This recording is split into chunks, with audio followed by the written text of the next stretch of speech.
For this video now, we will talk about what thing they happened for Ghana recently. You see, it gets one issue when it rise up very recently, not even up to 2 days now for Ghana.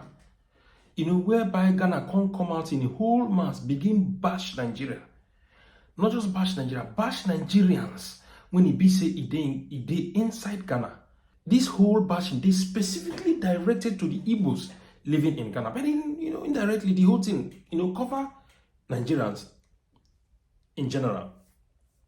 You see, what did happen be say, normally everybody knows say anywhere where Igbo people dey, you get one thing where Igbo people dey. There is this culture of, they organize themselves and then they elect an Ichie, let me call it that way, or let me say a king. That king has no significant effect on that land. The king has no direct, I won't say direct effect on the government, on the local government, or the state government, or the country government of that very land. Only the intelligent people could know say the appointment of these kings or this whatever is more like this, respect accorded to an elderly person in the house. So in a nutshell, this guy is seen as an elder, or as an elder to the Igbos in that area. The significance of this elder in this area is just for ceremonial purposes. Yeah, nothing else. It's just for ceremonial purposes. There is no special tax given to him. There is no, direct governance on the people or the locals of that very country, of that very land where these people operate. The reason why these people, they appoint these Igbo, now in case they get all these small Igbo festival, this small New Year festival, these small activities when it relates to Igbo people as, a cultural symbol or identity. That is why they appoint these people. It's not like that of the Fulanis when it be say, once they appoint them, their aim is to directly conquer a territory and take over. The Igbos are not like that. A time will come when all these people, when they don't do whatever activities that they do for them, they go gather themselves and they will return back home. Whatever Igbos do for that area, appointing these or making these appointments, if you be say, for example, now you are a Ghanaian and then an Igbo bank come, they look you say you don't get very a long time get positive effects. You don't positively they be part of these Igbos for that area. You don't contribute to them. You are technically part of them. What do? They will culturally recognize you by giving you one of those titles that exist in Igbo land, which means you now have a full say in Igbo, be it culturally or as a people. So if in essence you found yourself, maybe as a Ghanaian, you found yourself in Igbo land, believe me, you are entitled to whatever entitlement a pure Igbo man or Igbo chief is entitled to wherever he is, even in Igbo land. You understand me? So what will happen now for Ghana? We say there is an Igbo, appointed crown chief or crown king in Ghana. Like I said earlier, this crown king is just for ceremonial purposes. It has no effect on the government of the land or on the local administration of the people. This guy, the man picture on the CISO, he was appointed as the so-called, Igbo king or Igbo leader for that area. And then, normally they carried out their activities, New Yam Festival, all this Igbo gathering, Igbo this, Igbo that, There are some Ghanaians, when possibly they fell in love with this lifestyle, this people's culture, these people's way of life.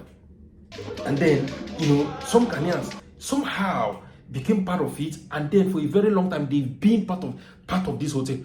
The Igbo saw it and they recognized it, they loved it, and they decided to give that same Igbo man status, respect, and recognition to this Ghanaian man or Ghanaian people.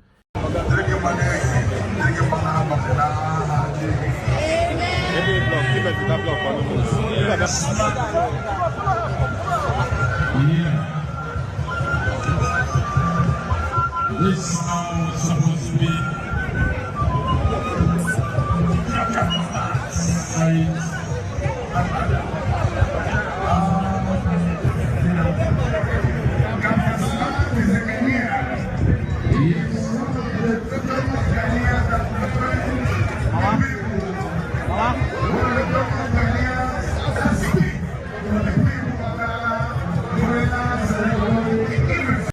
guess what?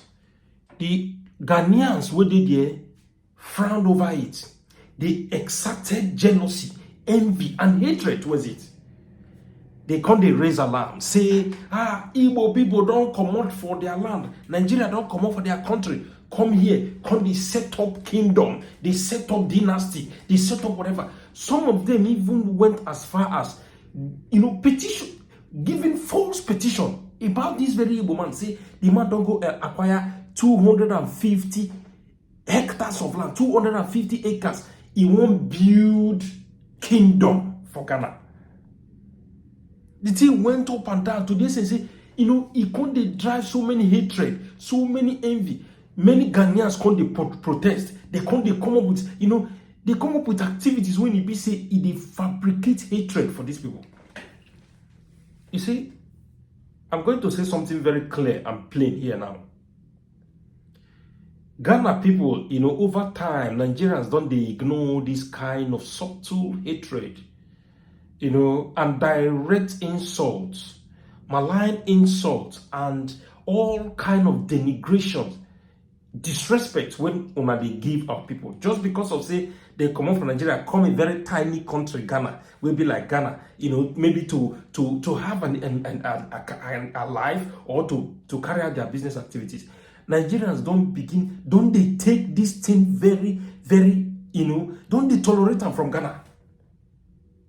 I don't see any reason why people will come. Ghanaians, they here, they get Ghanaian community, where would they stay here? If you come there, they get Ghanaian leader, they get Ghanaian whatever.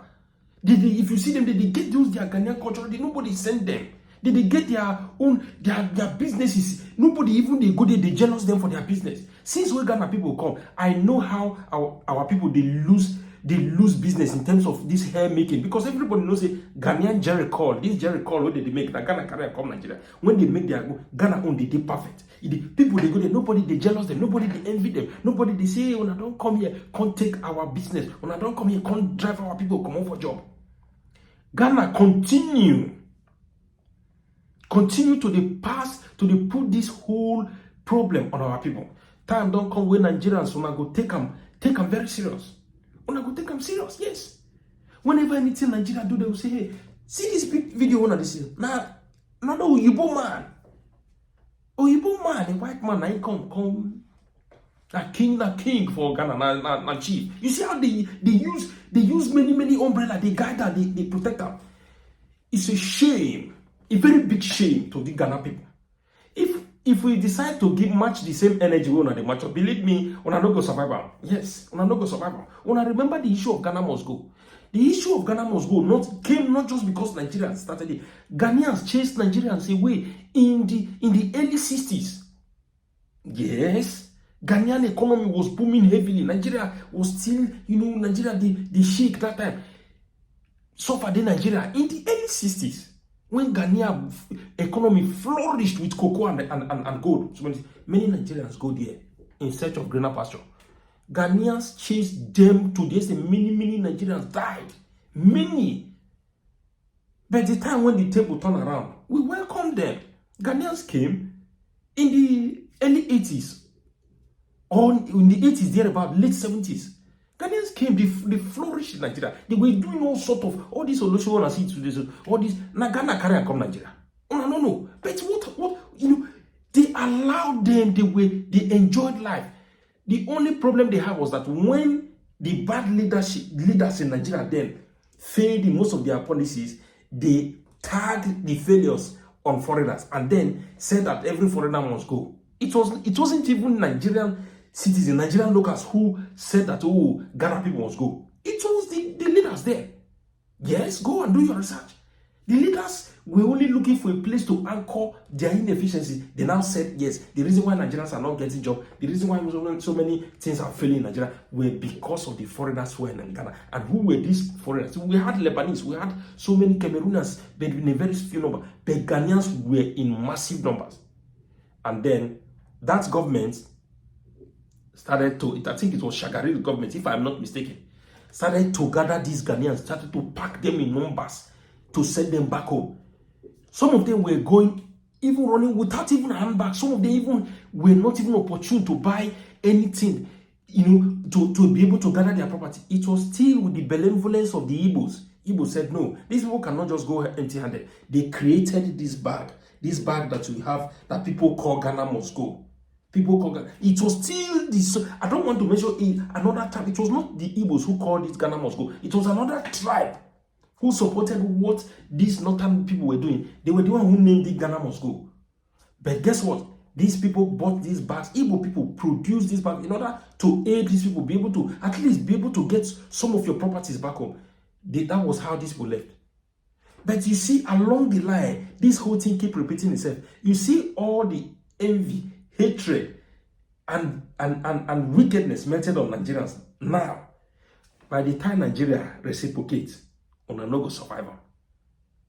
The only way to make me happy for this whole thing, I say the government knows that it's just, it's nothing. They know they do anything. They know what they know say all the lies, all the things, all the petition when they go talk. Say this man acquired Suzu in order to build kingdom. They were all lies. Some of their ministers don't even put out tweets urging the people to forget about it or debunking it rather. So I don't understand why we Africans will have to do this to ourselves. If you're a Ghanaian, most of these big lecturers you see in big universities are Ghanaians. Engineers you see in these big universities are Ghanaians. If you have something to contribute in order to make Africa great, why don't you do that? Must you continue to fall prey to what you must you continue to be a victim of this division that is planned for Africa? Ghana, make una wake up and put an end to this thing. Una don't they bash Nigerians since Nigerians will only take up just the look. If you do not put a stop, the day Nigerians will come after, the day the table will turn, it will not be funny. This is View Africa. If you never see our video before, this is not your first time, tell us what you think about this very issue. Would they like to read comments? Put your comments here and tell us what you think. If you never follow us, follow our page. If not for YouTube, if you see this video, do not forget to subscribe. Then see you again for our next update. I remain your one and only #1 updates guy, Jude Moore. See you again for our next update. Ciao.